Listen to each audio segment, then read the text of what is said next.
Di sini bersama teman-teman jurnalis infotainment kita mengadakan pembentukan yang namanya Perkumpulan Jurnalis Infotainment Indonesia. Nah, nama singkatannya adalah PJII, Perkumpulan Jurnalis Infotainment Indonesia, di mana yang hadir di sini adalah semua jurnalis infotainment, ya.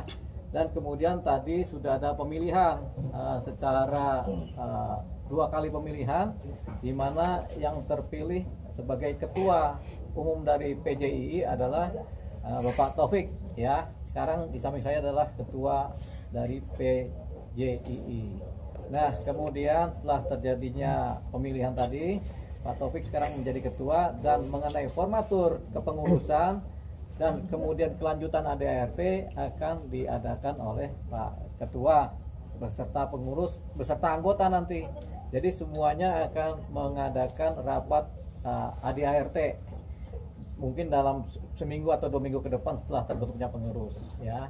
Jadi itu tadi. Jadi kami ucapkan selamat kepada teman-teman jurnalis infotainment Indonesia, ya, dengan terbentuknya Perkumpulan Jurnalis Infotainment Indonesia, yang kemudian akan kita ajukan sebagai perkumpulan yang berbadan hukum resmi yang akan didaftarkan di AHU, ya, di Departemen Hukum dan HAM, ya. Jadi itu dari saya ucapkan selamat terhadap terpilihnya Bapak Taufik beserta kemudian dengan teman-teman juga. Jadi ini rasanya sudah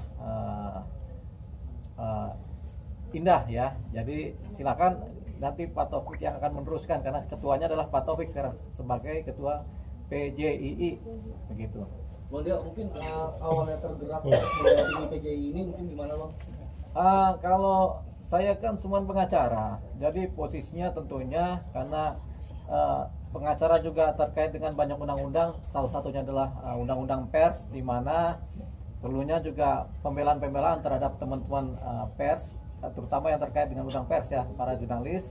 Akhirnya namanya kita pengacara, kita memang akhirnya melihat bahwasanya undang-undang pers ini, terutama para pelakunya yaitu para jurnalis, memang perlu di backup secara hukum, ya.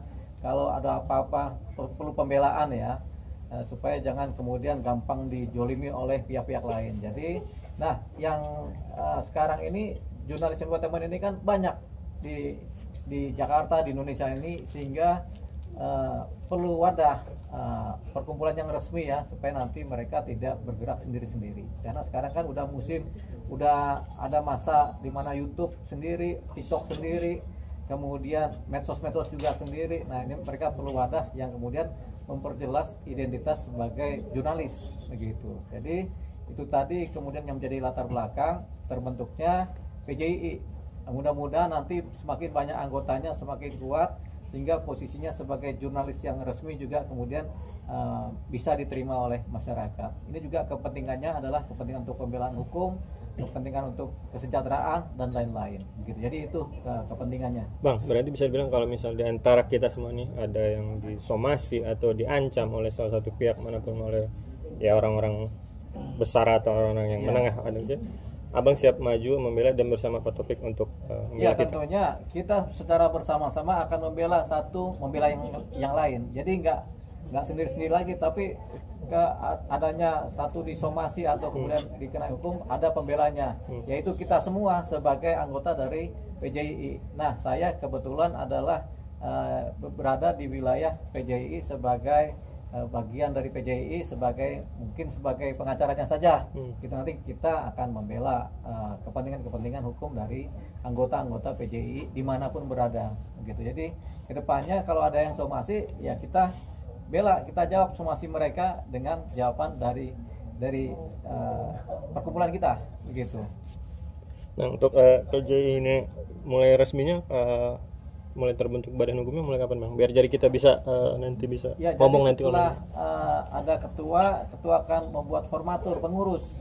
Setelah itu terbentuk, kemudian akan dibuatkan di notaris mengenai tulisan-tulisan akta-akta perkumpulan, dan kemudian didaftarkan ke Kumham, gitu. Itu mungkin dalam waktu 2 minggu ke depan setelah terbentuknya. Sekaligus juga ada RT yang lazim sebagai perkumpulan ya.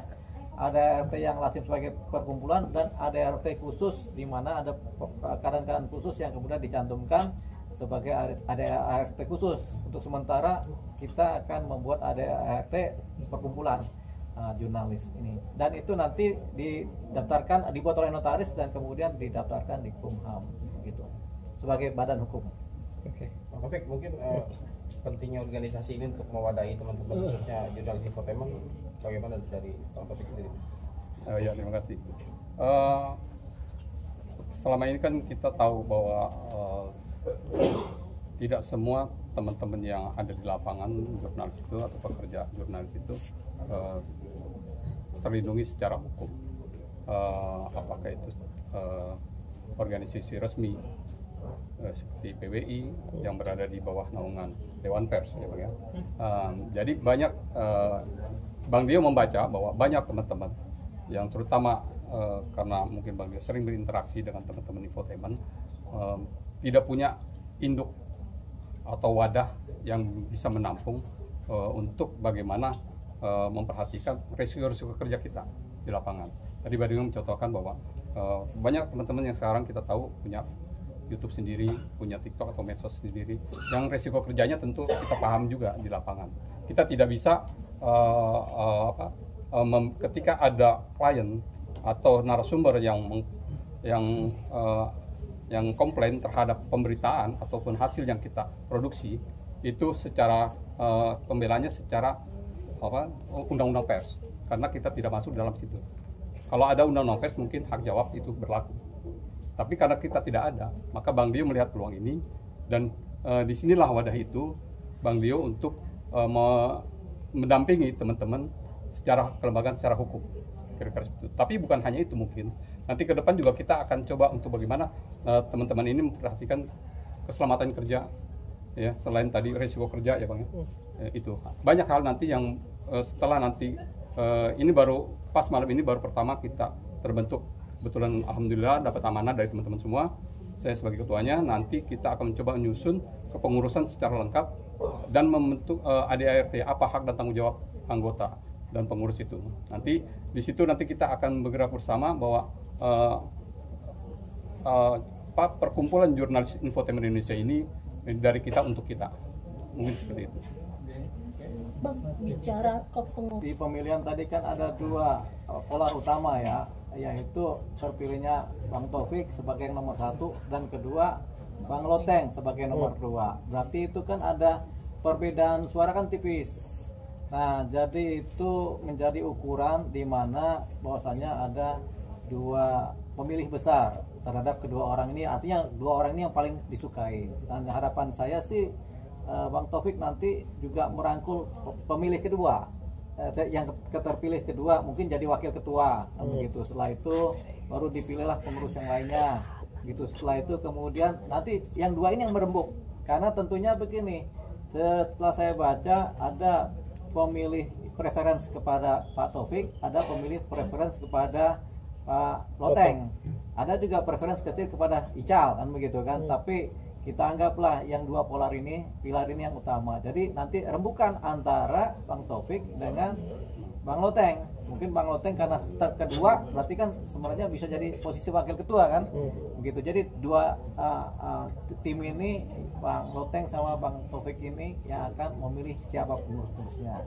Tentunya posisi-posisinya nanti ditetapkan berdasarkan kebutuhan keanggotaan dan kebutuhan pengurus. Misalnya sekretaris 1, seluruh atau bidang pariwisata atau bidang apa itu nanti dirumuhkan berdua, begitu. Jadi cukup mewakili, karena representasi berdua ini adalah 18 plus 21 kan, artinya sekitar 39 suara kan, sudah memenuhi quorum dari teman-teman yang ada. Jadi silakan nanti siapa yang berpilar kepada Bang Taufik, siapa yang berpilar kepada si Bang Pak Loteng, saya nggak tahu, karena kan itu kan anonim ya semua ya, si pemilihnya ya.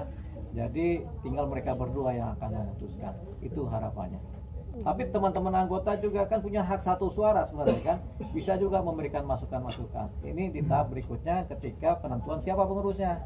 begitu, dan apa aja sih yang dibutuhkan di keanggotaan ini gitu. Di organisasi ini, apakah perlu bendahara, apakah tidak, apakah perlu sekretaris, apakah tidak, apakah perlu bagian kesehatan, apakah tidak. Nanti yang memikirkan adalah dua pimpinan ini gitu.